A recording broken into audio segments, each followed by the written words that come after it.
नमस्ते, राम राम। सीमा ब्लॉग में आपका स्वागत है दोस्तों। पहले जब मैं देखती थी कि ससुराल वाले परेशान करते हैं, या तो सुनती थी माँ बाप के मुंह से कि उसके ससुराल वाले उसको परेशान करते हैं, तो दोस्तों मुझे ऐसा लगता था कि अगर मेरे साथ होगा ना तो मैं एक दिन भी नहीं रहूँगी ससुराल में। सीधे मैं छोड़ छाड़ के चली जाऊँगी, उसको तलाक दे के या ससुराल वालों को छोड़ के। पर ऐसा नहीं होता दोस्तों। शादी होने के बाद पता चलता है कि ससुराल ही घर है मेरा। हर औरत को लगता है कि ससुराल ही है घर। जिसको मैं धुतकार रही थी वो आज मेरे ऊपर बीत रहा है ना, तो न ससुराल छोड़ पा रही हूँ, न पति छोड़ पा रही हूँ। दोस्तों मुझे जीना है तो उन्हीं लोगों के साथ जीना है, और रहना है तो उन्हीं के साथ, मरना है तो उनके साथ। तो ज़िंदगी में जो सोचा था वो कुछ नहीं है, उसका उल्टा है दोस्तों। जीना भी है, मरना भी है, कुछ भी है तो यही है मेरा सारा सब कुछ। और मैं जान गई हूँ रियल लाइफ बहुत कठिन है जीना। एक एक दिन मुश्किल है। लेकिन दोस्तों मेरी जैसे तो हजारों औरतें होंगी जिनके साथ ऐसे बीतता है। और मुझे तो ये है कि सास ससुर का सहारा है और वो मानते हैं, पति भी मानता है, पर ड्यूटी जाने के बाद उसको मेरी कदर नहीं रहती और नहीं मुझे इतना टाइम देता, नहीं मतलब रखता। तो ऐसा ड्यूटी किस काम का कि जो पत्नी बच्चे ही ना खुश रहें। तो वो मैं कुछ नहीं कह सकती। समाज के कारण मुझे कुछ बताना भी नहीं है कि जो सच बताऊंगी उसका उल्टा जोड़ेंगे, और जो उल्टा बताऊंगी तो उल्टा है ही, तो क्या मतलब है। तो दोस्तों ज़िंदगी असली मायने सिखाती है कि शादी के बाद ही कि आप कठिन परिश्रम से ही गुजर रही है औरतें। खासकर औरतें की ज़िंदगी ना अब वाली तो जैसी है नहीं बिता पाएंगी हमारे जैसे, क्योंकि वो लड़ाई लड़ लेंगी और या तो तलाक ले लेंगी। ऐसे कठिन समस्या और परेशानी ज़िंदगी में नहीं आने देंगी कोई भी औरत।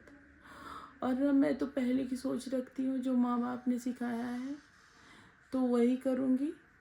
तो दोस्तों हमारा लाइफ बहुत ही कठिन का है। और रही बात, मैं लड़ाई लड़ूंगी, ऐसी बात नहीं है दोस्तों। लड़ाई लड़ूंगी कि मुझे उनकी ड्यूटी तक ही जाना पड़े या लखनऊ जाना पड़े, उनकी ड्यूटी कहाँ कहाँ है मुझे सब पता भी करना है। और कैसी ड्यूटी है कि जो औरत और बच्चों को टाइम ना दे पाए। तो आप लोगों का सपोर्ट चाहिए और तभी जा पाऊँगी। आना ही पड़ेगा। और कठिनाइयों का सामना बहुत कर ली, आज नहीं कल सुधर जाएंगे। और सुधरेंगे नहीं, उनको जिम्मेदारी मेन कभी लिए नहीं तो वो जिम्मेदारी उठाना भी नहीं चाहते हम लोगों का। तो इस चीज़ के लिए मुझे बहुत ज़्यादा चिंता और सोच होती है कि वो सुधरेंगे भी कि नहीं। और मैं सोचती रहूँगी आज नहीं कल वो सुधरेंगे, आज नहीं कल वो सुधरेंगे। तो मुझे नहीं लग रहा है कि वो सुधरेंगे दोस्तों। आप लोगों की तरफ मुंह करके बोल भी नहीं पा रही हूँ कि बोल पाऊँ कुछ, नहीं तो रोना आ जाएगा।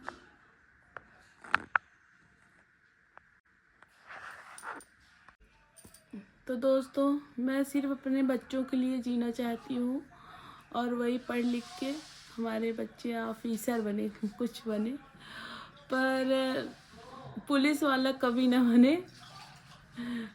पुलिस की नौकरी से तो मैं तंग ही आ गई हूँ। जो मेरा पति पुलिस में है और टाइम नहीं दे पा रहा है, खासकर सिपाही होने के कारण अपने बीवी बच्चों से कोई मतलब ही नहीं हो रहा है कि टाइम दे पाए। और यह तो टाइम देना नहीं चाहती, ये भगवान ही जाने क्या कारण है।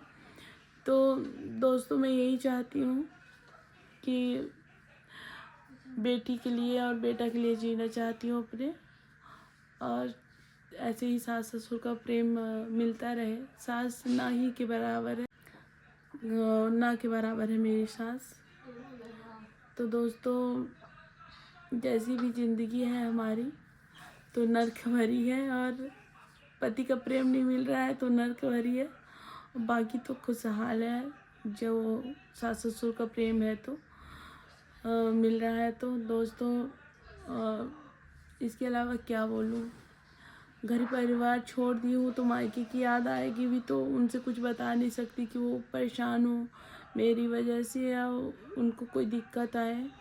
तो मायके कभी बताना नहीं चाहती हूँ कोई चीज़, और न बताऊँगी।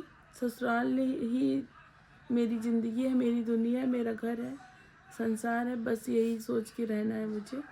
और लड़ना भी है तो उनकी ड्यूटी में जाके ऑफिसरों से कहूँगी कि मेरे पति का ट्रांसफ़र करवाएं, या तो कुछ भी करें पर वहाँ ना रहें जहाँ पे हैं इस टाइम पे। और हम लोगों को टाइम नहीं दे पा रहे हैं। लखनऊ तक जाऊँगी दोस्तों, जहाँ तक बल पड़ेगा।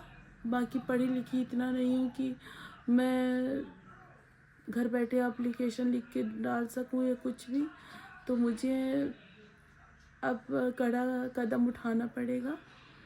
तो कुछ ना कुछ तो करूँगी, क्योंकि ट्रांसफ़र करवाना है मुझे उनका, चाहे तो इलाहाबाद प्रयागराज हो चाहे कहीं भी हो, लेकिन जहाँ मैं अभी तक है तो वहाँ से हटना होगा उनको। अब ऊपर वाला साथ देगा तभी कर पाऊँगी दोस्तों, बाकी तो मेरे बस की बात नहीं हो रही है। सोच रही हूँ रात दिन कैसे क्या करूँ, कैसे क्या करूँ, अब कदम तो उठाना ही है। आज का ब्लॉग यहीं समाप्त करूँगी और अगला ब्लॉग फिर डालूँगी। Bye bye.